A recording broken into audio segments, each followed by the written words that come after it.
All right. All set? Mm-hmm. Anything else?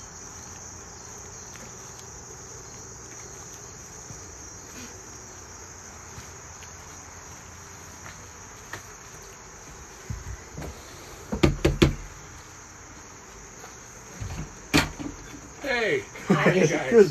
Good, how are you? Come on in. Okay. Be careful. Now, have you blessed yourself before you came in? Yes, I have. All right, come on in. All right. You're Mary Jo and Bill, Yes. right? Yes. I'm glad to have you guys. Yes, I'm thank very happy you. to have you guys here today. That's Dan. This is Dan, my assistant, Dan Rivera. How you guys doing? This is the Occult Museum. This is the Warrens Occult Museum. The chirp you hear is the fire alarm that must be dirty because it keeps going off. It's hardwired. I can't shut it off. But, we do have high-tech kind of security here, and I can't really shut it off right now, or else the police respond. You're dragging us out of here. So we don't want that to happen today. Today's Labor Day. So we're going to have you walk through the museum and show all your TikTok people what it's all about. I mean, We appreciate that.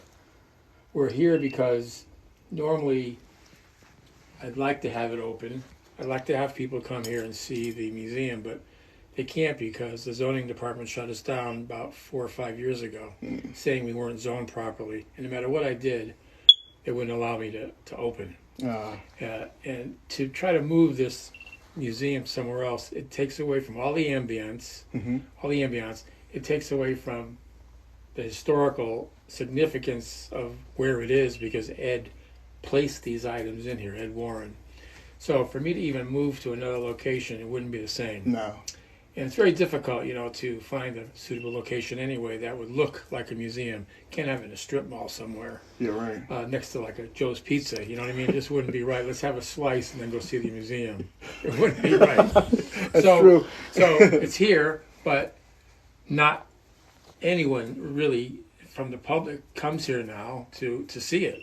Yeah, it's true. So what Dan and I decided to do was, because so many people want to see, for instance, the Annabelle doll, the real Annabelle doll, so many people want to see it, that we decided to have a paranormal convention where we can bring some of these artifacts to, in a safe manner, of course, very cautiously, so people can view them in a remote location other than here because they can't come here. Right. So we're going to have a paracon at the Mohican Sun Casino in Uncasville, Connecticut. It's a very famous casino.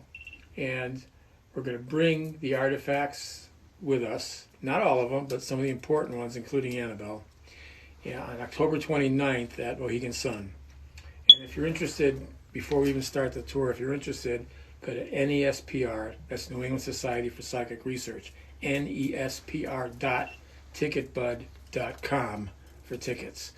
It's going to be great because we're going to have, 150 vendors, Dan? At least 150 vendors. At least 150 vendors selling all their different wares. In fact, you guys are going to be Yep, selling we'll some be there. things too, right? We're going to have some really good guest speakers. Nick Groff from Paranormal Lockdown, and he was also on Ghost Adventures years ago. Right. And his wife, Tessa, who's going to be doing, a gallery reading? Gallery reading. Yep. Who else we have in Dan? Oh, we got Ryan Buell from Paranormal State. He's worked with Lorraine many years ago. We have Keith and Carl Johnson also going to be there, demonologist. And we have Mike Ricksecker that's going to be there, and Jermaine Leonard, and a couple other speakers. We have the Great Kreskin. The Amazing Kreskin's going to be there. Like, people who might be a little older like me remember seeing the Amazing Kreskin and you, Bill, Oh, yeah. on Johnny Carson. Yep. I think he was on Johnny Carson's show, The Tonight Show, about 88 times. That's how good he was. And he was on every talk show back in the 70s and the 80s, and he's still going today. And you saw him do a performance. Still has it. And he still has it. The guy's great. So the Amazing Kreskin is going to be one of our featured guests too. It's going to be fantastic. Oh, yeah. And my wife Judy will be there, which is Lorraine and Ed Warren's daughter, my wife. She'll be selling bracelets such as this one here that has part of Lorraine's custom jewelry on it, custom beads on it. She'll took one or two of Lorraine's beads and put them with other beads, and it says Lorraine Warren on a little tag on the end. She sells these for charity purposes only, for animal rights. Awesome. all the animal charities. So she sells them for like $40. She sends $40 to the animal charities. And she sent a lot of money over the years. So that's all out of the way.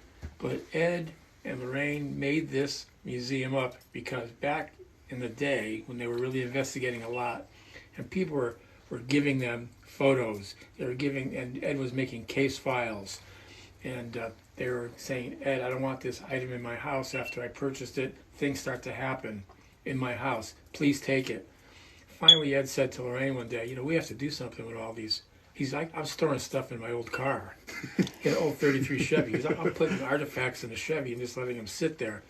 And the case files, look at all the stuff we got strewn over the floor in the living room, looking through photos.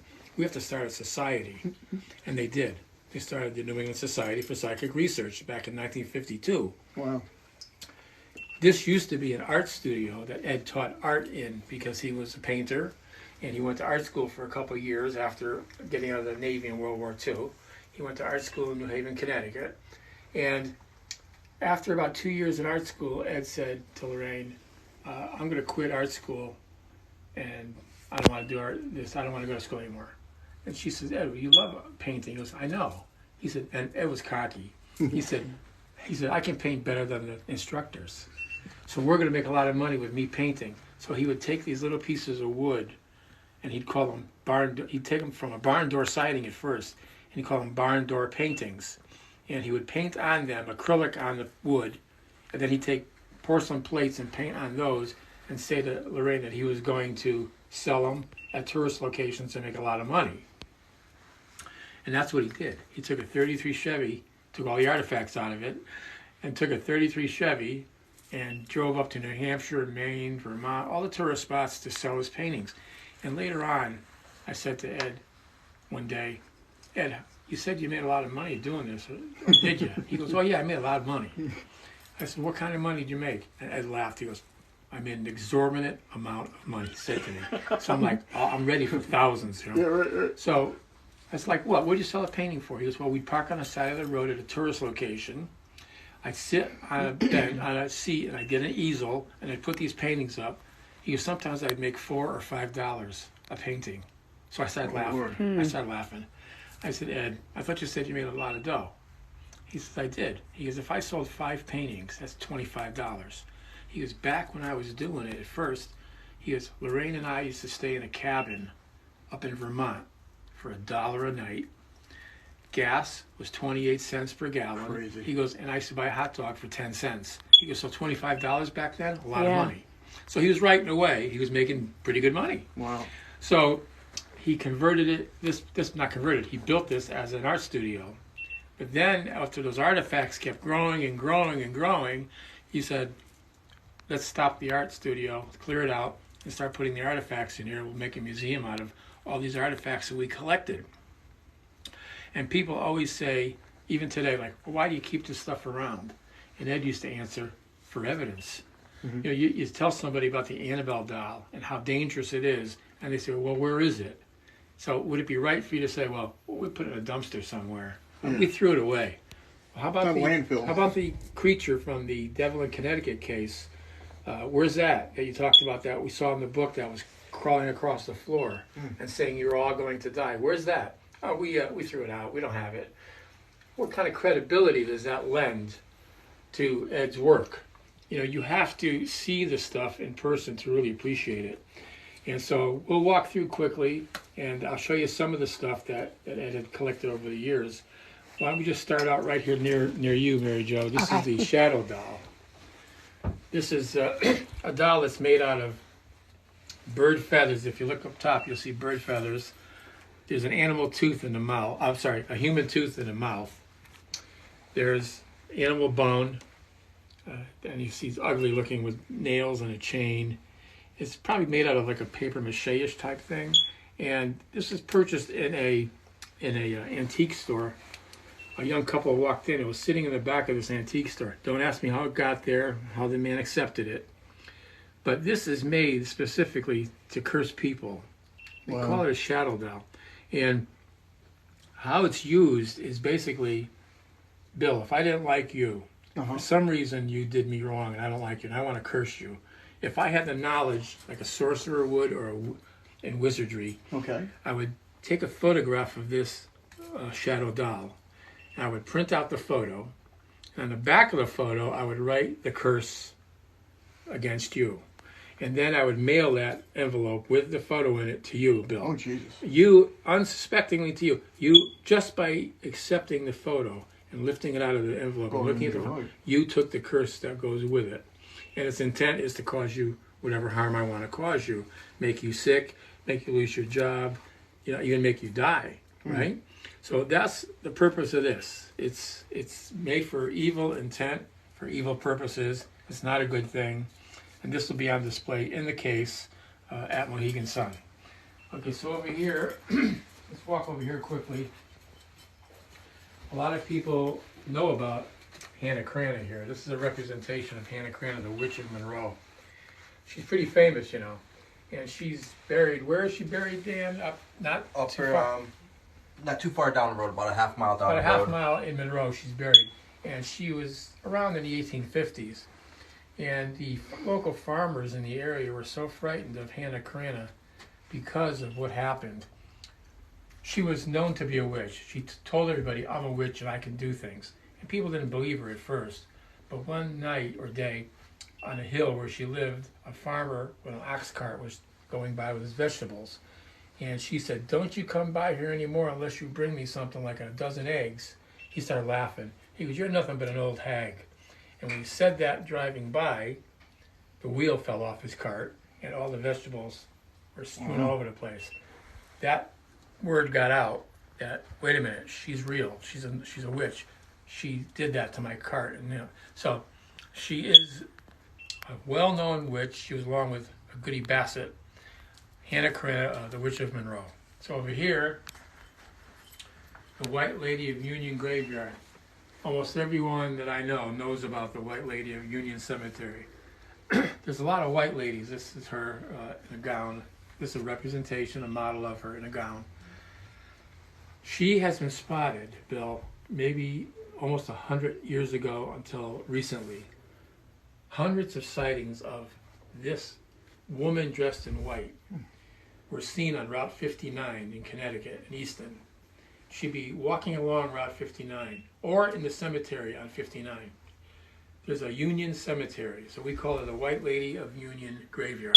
Okay. The graveyard was founded in 1760, and way back, even over 90 years ago, the Barberi brothers lived in a farmhouse above the cemetery. And they reported seeing this specter dressed in white flitting through the gravestones. Many, many reports. In fact, a young man by the name of Rod Vesey, very nice young man, he has since passed away though, at a young age, about 54. He was driving along Route 59 about 1 in the morning after working at Home Depot. He's driving down 59, it was in September. Clear night, nobody around, quiet. He's driving by, and all of a sudden he senses something in his passenger seat. He's alone.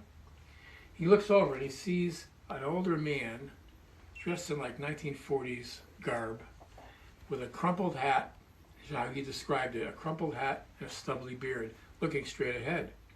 So Rod does a double take like this. The guy's gone. He looks back at the road and he sees this lady dressed in white with a veil about 35 yards up ahead, right in front of his car. About 35 yards. He's traveling like 30 miles an hour. He said, I had plenty of time to stop, but as I was approaching her, she's raising her arm up like this, like to stop him. And he hits the brakes. He says, as I hit the brakes, it's like she jumped forward and like boom, boom, and she's right there at his car. And then he felt like a wisp of air go by his right ear. He said it was her passing through the car, and he felt a chill right through the car. And then he looked straight ahead again. Only on his side of the road, it's all red, like a burgundy-colored red, he said, like somebody painted his side of the road red for like 300 feet, and then disappeared. He drives home. He's very emotional. He said as soon as she went through him, he got this deep emotional feeling, a feeling of sorrow and sympathy. He couldn't explain it. He gets home, he wakes up his wife, she said, and he's crying, and she said, why don't you just call the Warrens in the morning? They live right here in Monroe. Because he was from Monroe. He did. He called Ed and had him come to the house, and he gave Ed like a 2-hour interview on what he saw. Very credible young man, too.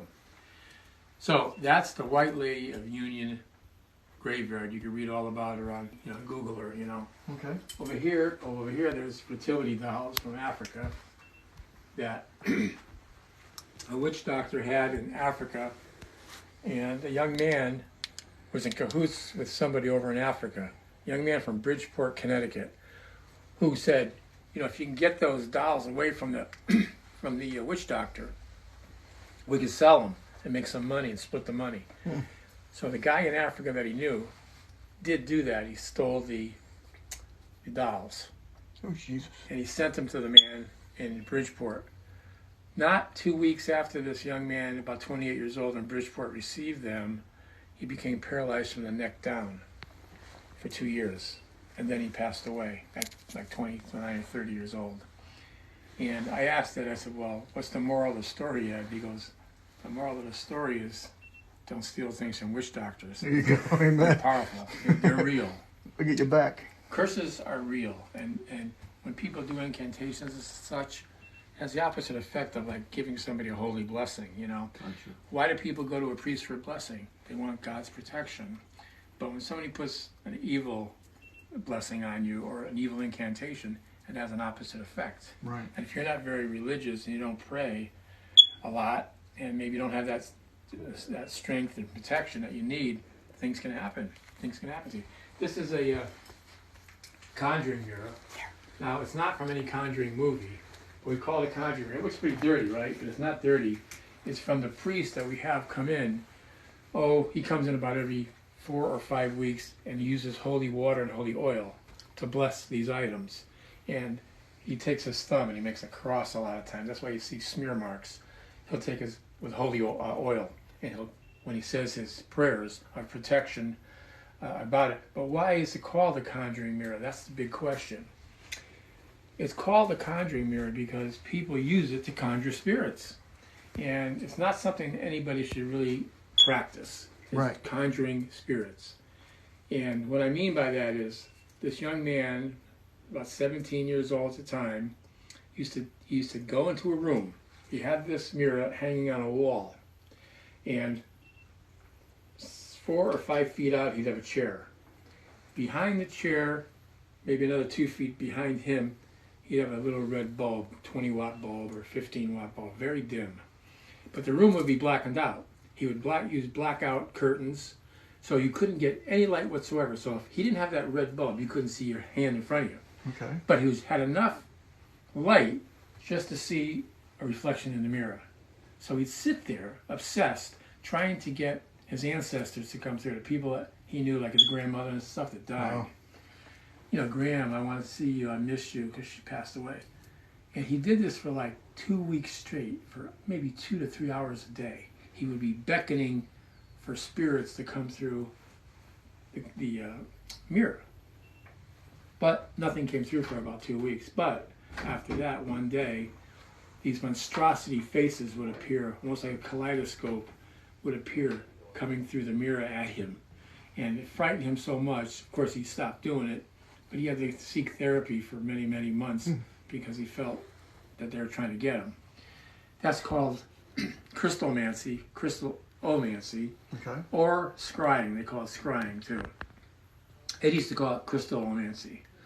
And it's the same thing if you took a plate glass window, if you took a mirror at your house, if you took the bumper of a shiny chrome bumper on an older car, a crystal ball.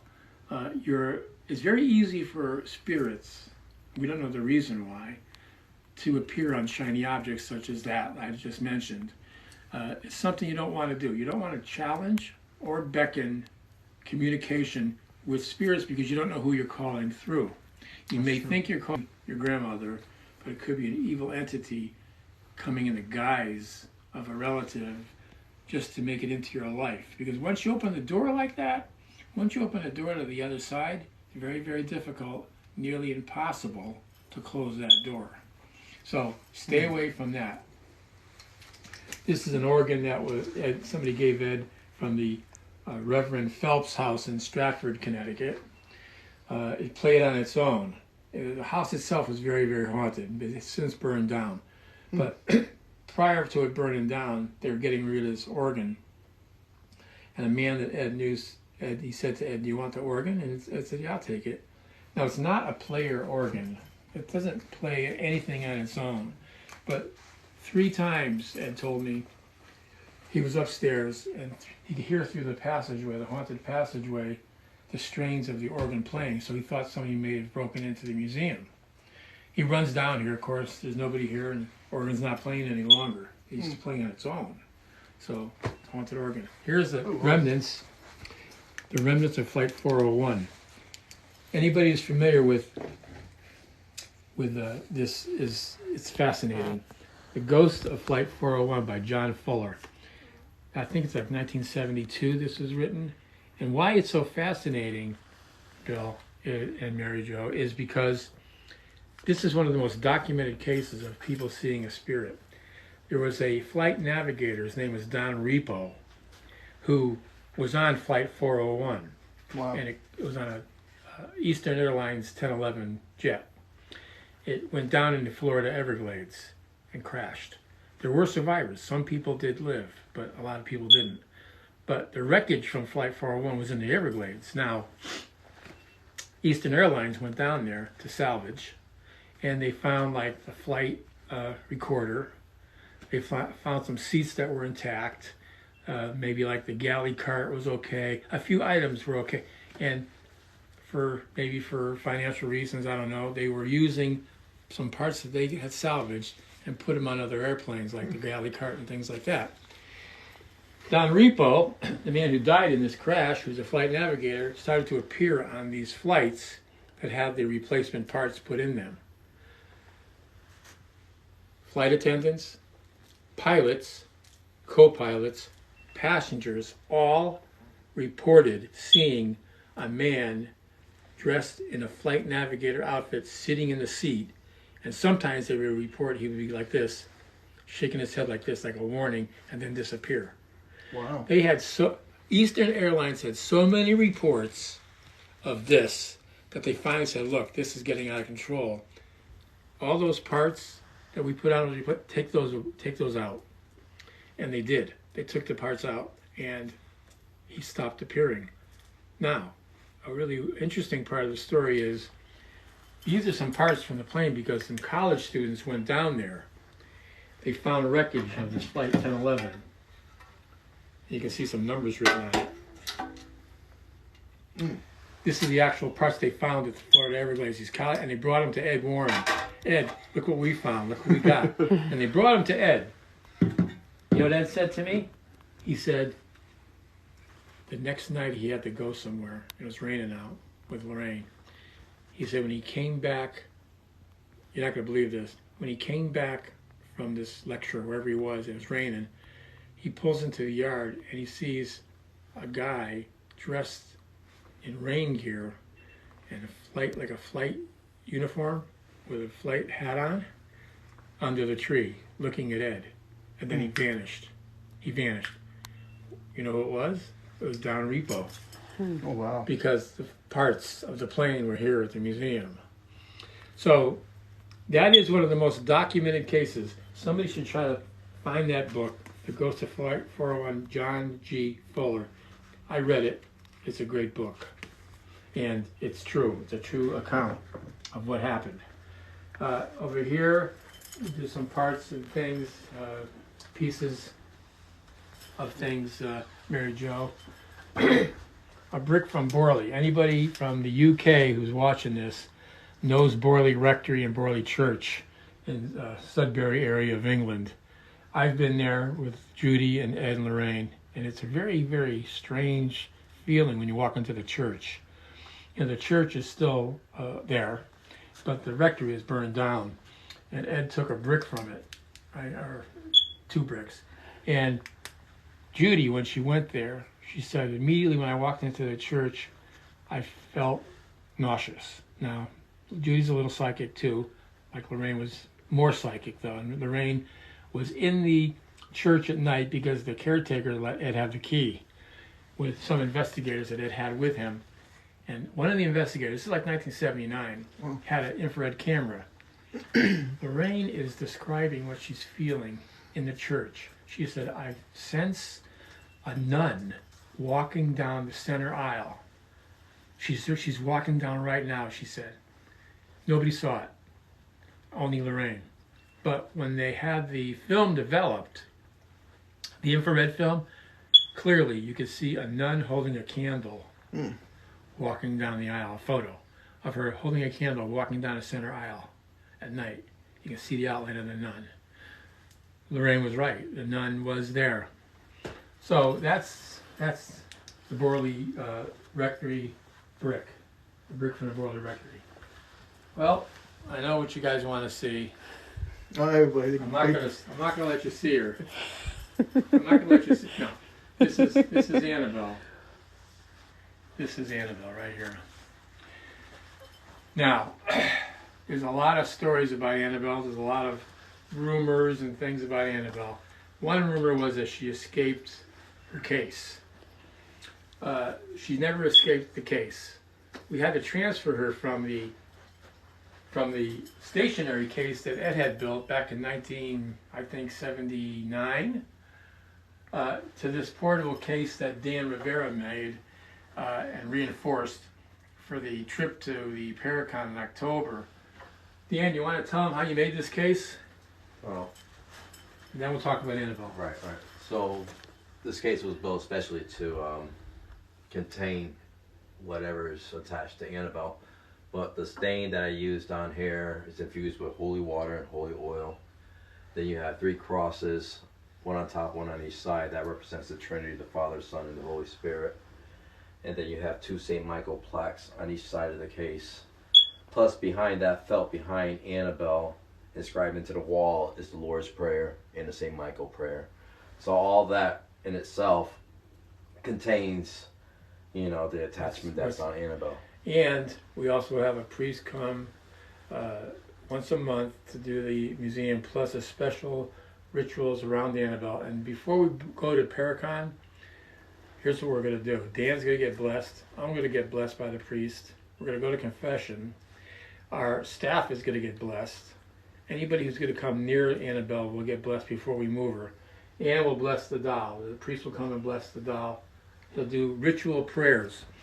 They're binding prayers to hold the evil within. Almost like, you know, those electric dog fences, where the dog goes so far and he stops. The prayers only allow the whatever evil might be there to go so far, and encompasses and it kind of captures what's there. Yeah. That's why people say all the time, "Oh, we got these gloves that were made up." Wade Kirby made these gloves up for me when I transport These Annabelle. are actually just welding gloves, but they're heavy, right? Right. Inside the gloves, on the tips, are medals sewn in, St. Michael and St. Benedict inside, and a medal on the outside, plus they were blessed by a Catholic priest. And Dan uses these if he ever has to move the doll, because I asked Ed one time, Ed, if I ever have to move the doll and you're not around, he goes, I'll tell you what to do. And this is what he told me, and you know, people can say what they want, but Ed knew, because he moved the doll himself several times. I think we've moved the doll maybe out of the case maybe 4 times in 20 years. Wow. So how Ed said to do it was, he said, if you ever need to move the doll, don't touch it with your bare hands. And I said, why, Ed? He said, because your aura, everybody has an aura around their body. Your aura will mingle, or could mingle, with the evil that's attached to that aura and that doll. Okay. If evil is still there, we don't even know for sure. How do you test it, right? We're not going to test it. Yeah. But it could be. So and he said, don't touch with your bare hands. Use gloves. And then he said, drench your hands in holy water first. And that's what we do. We drench them in holy water first. Then put the gloves on. We say specific prayers. We're blessed. We're in a state of grace by a confession, by a Catholic priest. And then we move the doll quickly. No more than 10 seconds, touching with the gloves. Or you could use a blanket or a comforter or something. That's an extra layer of protection. Because people say, well, geez, it's, you know, it's all it is glass. How is that protected? It's the prayers that we have. But we don't want you to physically, with your fingers or hands, touch the doll. That's why she's in the case. Mm-hmm. So far, so good. We haven't had any really disastrous effects happen to Dan or me or Ed. Or even Ed. Ed handled the doll, and he was involved in the supernatural realm, remember, for 50 years. And sure, he's had things happen to him, but he didn't kill him. Because remember that God is more powerful than any devil or demon, right? Your faith is your protection.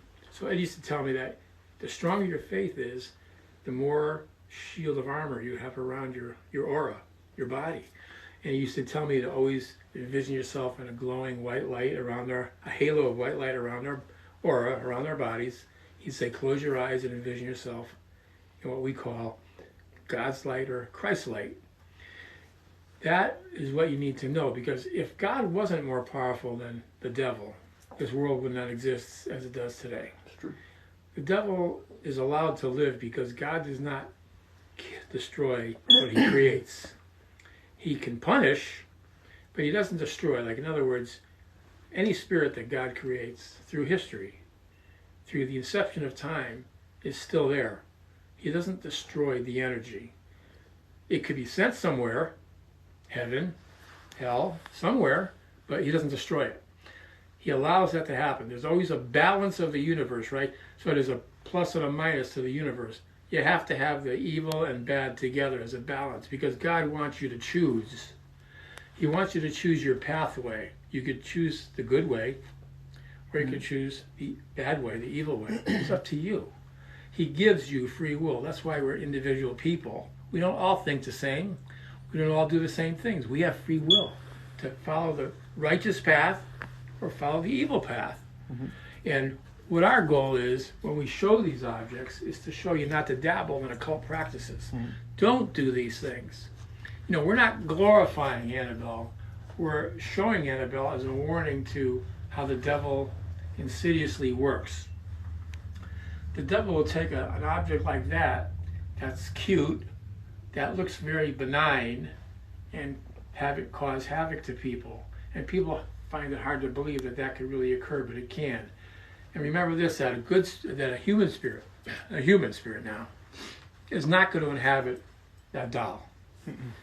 God would not allow a 6-year-old child to inhabit that doll. And that's what the psychic told these girls, that a 6-year-old child, or 7-year-old, named Annabelle, who got killed outside their apartment complex, was in the doll. That's not true. But they bought it hook, line, and sinker. They were treating the doll as a child. And after they were told that, they really started to give it recognition as a child, carrying it around the rooms, bringing it to the breakfast nook. What really caused them to disbelieve what they first believed was when Lou, the fiance of one of the nurses who owned the doll, he was sleeping on the couch at the apartment. And the doll was on the end of the couch. Lou wakes up with a start. He's sweaty. His heart's pumping. He's like, oh my God. And Donna says to Lou, what's the matter? What happened? He's had the worst nightmare in the world. I had a nightmare that doll was crawling up my leg and trying to strangle me to death. And he's sweaty. And they're like, oh, Lou, calm down. Take it easy. He takes the doll off the couch as a young man, macho, grabs the doll, picks it up and says, that's just a Raggedy Ann doll, and that can't hurt anybody. He throws it across the room. When he did that, however, 7 psychic slashes appeared on his chest and on his stomach. 4 on his chest, 3 on his stomach. Almost like somebody took a scalpel through his t-shirt, white t-shirt, like that, and caused blood to come through. They're called psychic wounds. Now the girls are freaking out. They're saying, that can't be a 6-year-old girl or 7-year-old girl. That's something diabolical. That's when they called a Protestant Episcopal priest in Hartford. He said, I don't know what to tell you. I don't deal with that stuff. Why don't you call Ed Warren? He knows all about it. He handles that stuff. And that's what they did. They called Ed and Lorraine, who came out and interviewed the girls. They brought a Catholic priest in to exorcise the house and do blessings over the girls. And after that was done, the girls said, well, we don't want that doll anymore. What are we to do, Ed? He said, I'll take it back to my museum. And that's what he did. He took it back to the museum. things have happened to people who have challenged the doll. Let's just put it that way, okay? They've the worst thing that you could do is challenge the unknown, challenge the demonic, because they don't have to come when you challenge it. In other words, if I said something to that doll to do something to me, it doesn't have to do it immediately. It could wait a month, 2 months, 6 months, a year, and then something bad happens to me. But I'm not going to attribute it to what I said a year ago to a doll. I say I got a bad car accident, or I got sick, or lost my job. You don't know. Why would you do that? Why would you challenge the unknown? That's all I got to say. Don't challenge something you know nothing about. That's true. Stay away from it. Don't use Ouija boards. Don't want to communicate with spirits. Don't try to communicate with spirits. It's a difference, though, between gathering evidence and trying to communicate with spirits. In other words, I can teach you how to get an EVP. I can teach you how to take psychic photography, but you're not challenging. You're gathering evidence like a scientist would gather evidence. For what? Maybe you're gathering evidence to take to the church to say, look, this is really happening. We need to help these people. That's different than a challenge. Right. A challenge would be, you can't do anything to me. Come and do something to me now. Take me on. That's what happened in the Devil in Connecticut case in Brookfield when Arnie Johnson said, I'm a man. Stop playing with this kid. Stop bothering him. Come take me on. He was 18 or 19 at the time. And that's why Arnie Johnson had a problem with the demonic. So that's the lesson for today is don't challenge the demonic. Over here, a good one too. yeah, over here is the movie doll. I'll try to light it up a little. This is the movie Annabelle doll here. That's one of the dolls used in a movie. There's many dolls that they use that they created with different facial features, of different states of scariness. So that's, and Warner Brothers was kind enough to give me one. Oh, it's just the actual doll from the movie. This is one of them, one of them. Could have been on screen for like 2 seconds, I don't know. I mean, they didn't tell me that. Right. But so, Warner Brothers is a very good organization. They took really good care of us when we went out there to watch filming with Lorraine and then with Judy. They put us up at like the best hotel. That's awesome. I mean, you couldn't ask for anything better. And they gave us whatever we wanted for dinner, for transportation, first class. Nice. First class flights. I mean, they were great. Over here, this is the Satanic Idol, Mary Jo. Satanic Idol of Monroe. I'm sorry, of Sandy Hook. Let me get you this. Bill, try to take a good shot of that. Sorry. Try to take a good shot of that, Bill.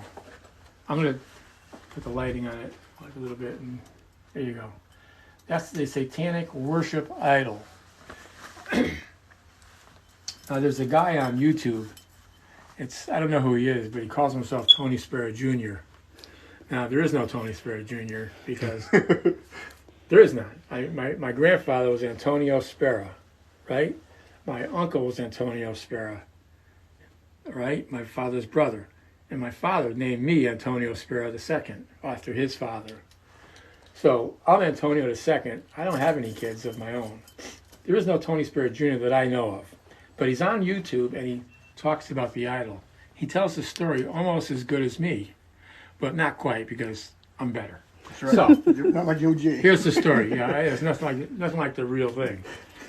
The story behind the idol is, which is actually a compliment. Somebody trying to be me, That's true. So I can't really fault the kid for wanting to be cool like me, right? So the Satanic Idol, what is it and why? Round grotto with gravel top. It's about lifted up about 3 more feet high. He sees it, he freaks out. He doesn't know what it is. He's alone. He says, all I could think about was getting the heck out of there because I was so frightened. As this young man leaves the area, there's a pathway. He starts to walk down this pathway. And as he's walking down this pathway, it's dead quiet. There's nobody around. All of a sudden, out of nowhere, there's a guy right next to him, dressed all in black from head to toe, about 75 years old. White, snow white, short cropped beard, snow white hair combed back, walking step for step with this young man, intimidating fashion. Like every step the young man took, this guy took with him, without looking at him.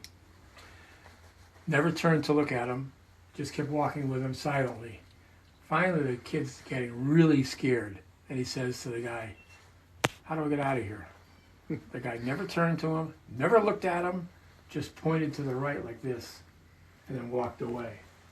Now the kid was running, trying to find his car. Oh, yeah. He finally gets to the road and finds his car.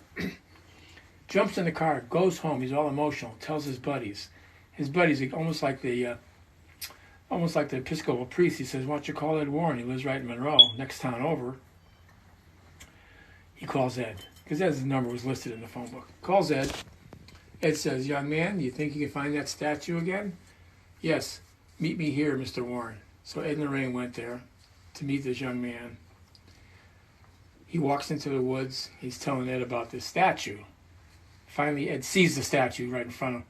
Ed says, "I know what that is. That doesn't belong here. It's a satanic worship idol." And that young guy, that older guy that you talked about, I know exactly who he is. He's a high priest in a satanic cult.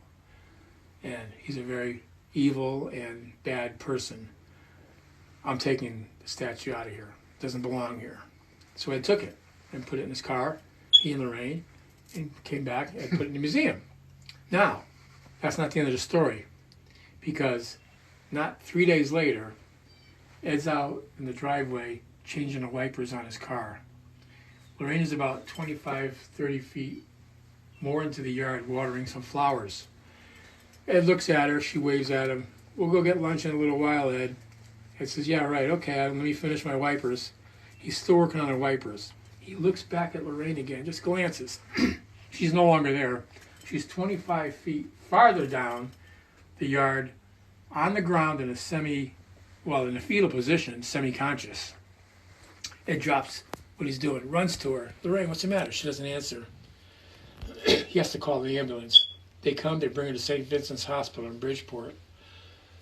She's there for 3 days, in and out of consciousness. It's almost like somebody hit her in the head with a baseball bat or a fist, and she had the flu. She could hardly recognize anybody. She really couldn't talk. They're doing all these brain tests on her and everything. "What's wrong with her?" Ed says to them. "We don't know, Mr. Warren. We're still trying to find out."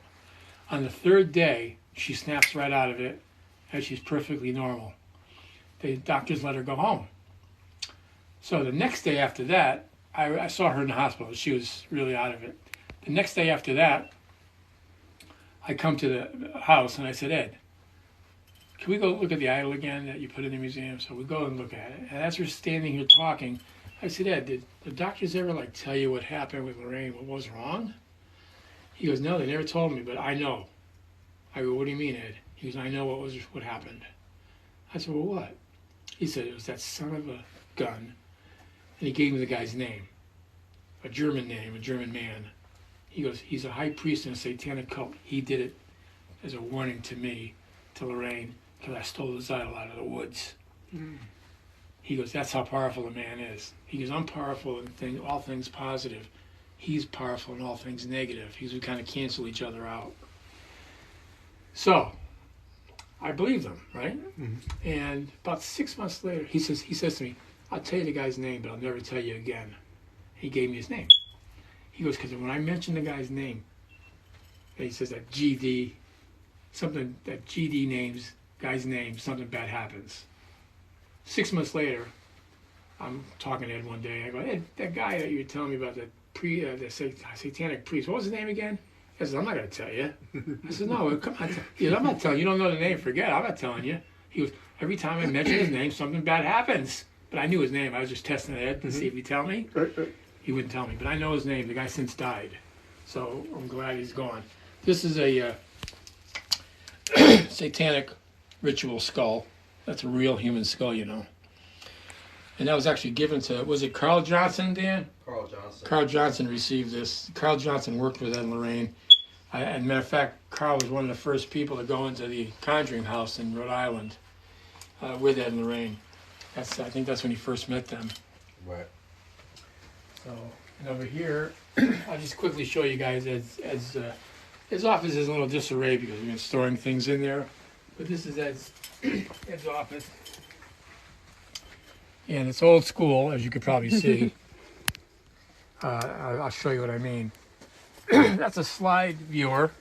I used to always take film, photographic slide film. And so he could project things onto a projector and look at it and to give presentations. Because back in the day, there was no video. When he was giving college lectures, you remember it was 68, 69, 70, 1970. No video then. Yeah, there's no So it was video all laptop. slide. When he used a regular camera like this, like a 110 or a 35, but he'd buy slide film. These are some of the actual cameras that he would use, you know. Look, here's some unopened film.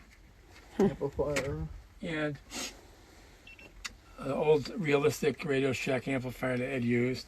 Old cassettes that he used, right? This is a box that he had that he would keep some of his prayers and things in. And he'd always have I don't have it in here, but he'd have a holy rosary in here. Cross. And I don't have it in here either, but it's empty, but holy water. No, it's not empty. There's water in there. Holy water. He'd always have holy water on him. He'd always have it in his pocket, always. Never get anywhere without it. He'd take that with him. And back behind you, Bill, is some open reel tape decks that he used when he used to interview people. And here, Amazing. and Ed was proud of his Navy days, It should be. United States Navy. And this is Ed and me and Lorraine in about 1992, 3. All right. Wait a minute. Oh, for a second I thought that was George Clooney. That was me. Okay, then there's Ed's jacket right there. this is Ed's real safari jacket. He would carry the holy water in his pocket. You'll see a lot. Matter of fact, see this? You guys take a nice shot of that, right? Dan, go show him the poster. Go bring him over to the poster where Ed is.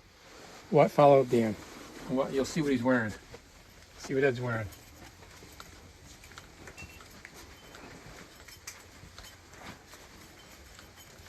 So that's the same jacket. Oh, look at that. We just put the NSPR tag on it. Right. But That's the jacket that I just showed you. He used to like safari jackets all the time. He wore them, and he'd keep the holy water and holy water here and a flashlight in the other pocket. right. Same jacket you wore for the Amityville when you went on that case. Yep, and we're gonna have that jacket on display too, and some of Lorraine's clothes on display at the Paracon when we have the museum. So that's a quick tour of some of the artifacts in the museum, and Is that the dinosaur from the... Right. yeah, oh yeah, show them the dinosaur, Dan. I kind of skipped over that. That's the dinosaur from the Devil Made Me Do It. Those are his paintings. There's his paintings, okay. Those are some of his paintings. He's done hundreds. Nice. This dinosaur was known to crawl around the house and was telling everybody. Many people that it just shut down. So yeah, so that's the second time it did it. I saw over there, it just completely stopped. Right. Yeah. Really? Yeah. So it completely stopped. Yeah. Yeah. You just shut down TikTok. So this case I built especially for Arnie and Debbie. They requested that I build a case for this dinosaur. Not just for our protection, but to protect this dinosaur itself. And then this is Debbie made of rosaries for you, right? Yeah, these rosaries Debbie Debbie made Johnson. for me. So when I go on a case was for my protection. But Debbie had passed away. And I did promise her that I will build this case. She didn't get a chance to see the case. So I put those rosaries in the case with the dinosaur. Not for my protection, but for everybody's protection. This So is going to be at the Paracon also Awesome. on October 29th. Like I said before, it's selling really well right now. We have more room because we have a large room now. The Expo Center, part of the Mohican Sun Casino.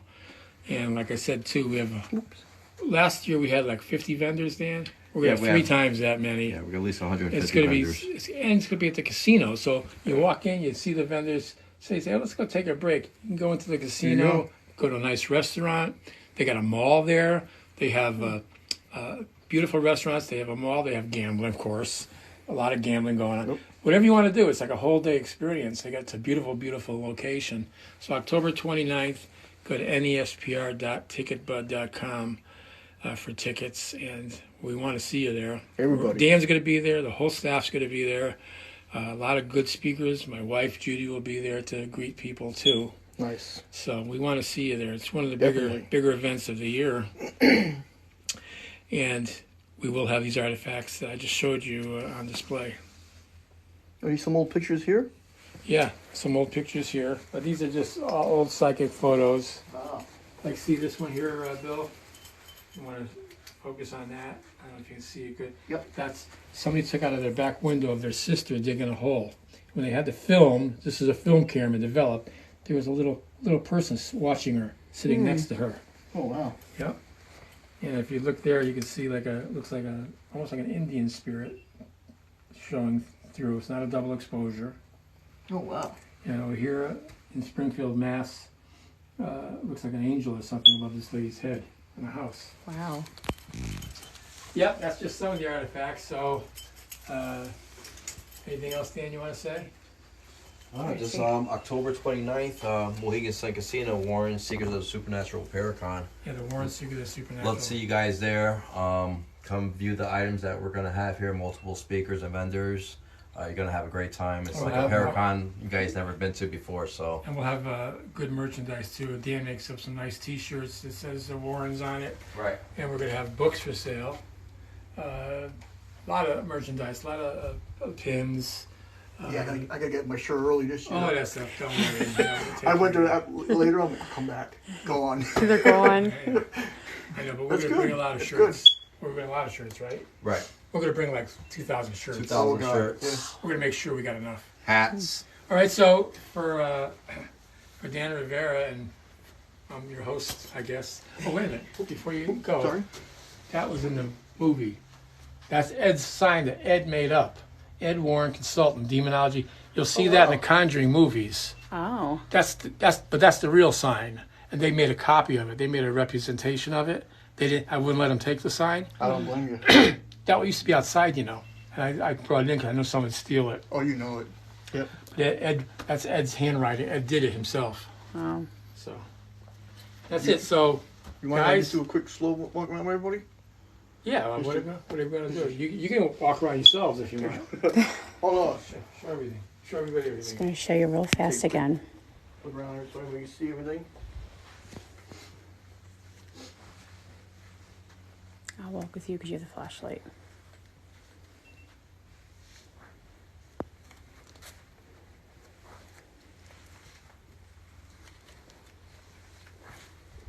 Take a good picture.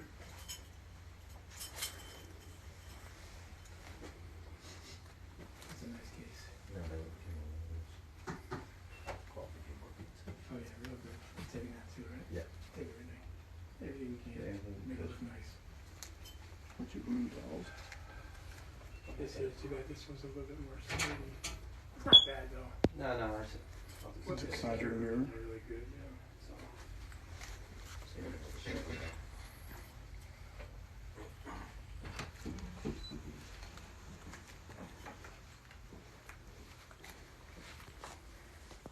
Is it death pearls? Is that the pearls of death, right? The pearls of death, right? Another item that we're gonna have at the Paragon is the child's coffin. Oh, yeah, I just see it over here. This is a doll. I call her Peggy. You know, there's other Peggies out there, but this one's Peggy. She's notorious for havoc on a person that gave Ed the doll, and this coffin was underneath this table for many years. Ed had put it underneath there, so I pulled it out. They used to transport infants in this coffin here. So they would just reuse the coffin over and over again. So I put the red felt in there, I put the doll in there to represent that, children were transported in this coffin.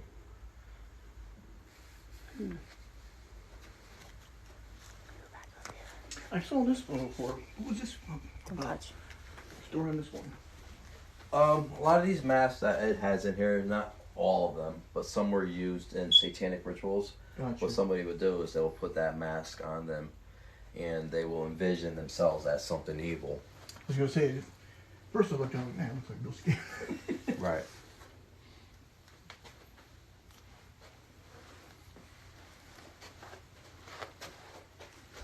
There you go.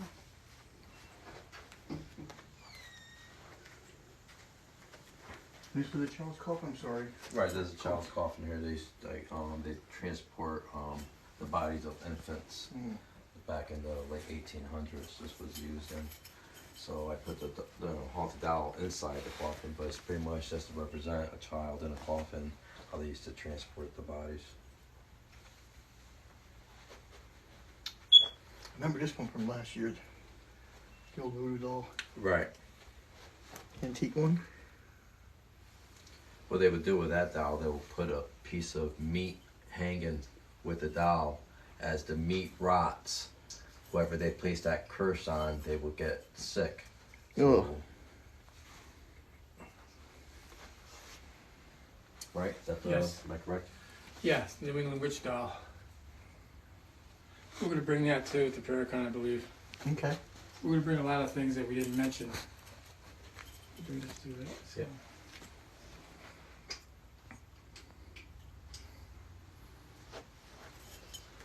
Well, thank you again. I tell you, it's an honor to come here. Pretty cool, right? Absolutely, it is. Then you have this corner here. It just shows you photos of satanic worship items that they use in ritual as well that are sitting on this table here. And we still gather, people give us items and we still gather them up here in the museum. This one book here that when we went on a case, Tony and I, up in North Haven, and the family, we were interviewing them and they weren't telling us the whole truth. Coming to find out, the son was practicing satanic practices and reading the Satanic Bible, which was causing a lot of the havoc in the house. There was actually a famous TV show that actually went on this case, but they didn't connect, the pieces together, and I stumbled upon the Satanic Bible. Mm.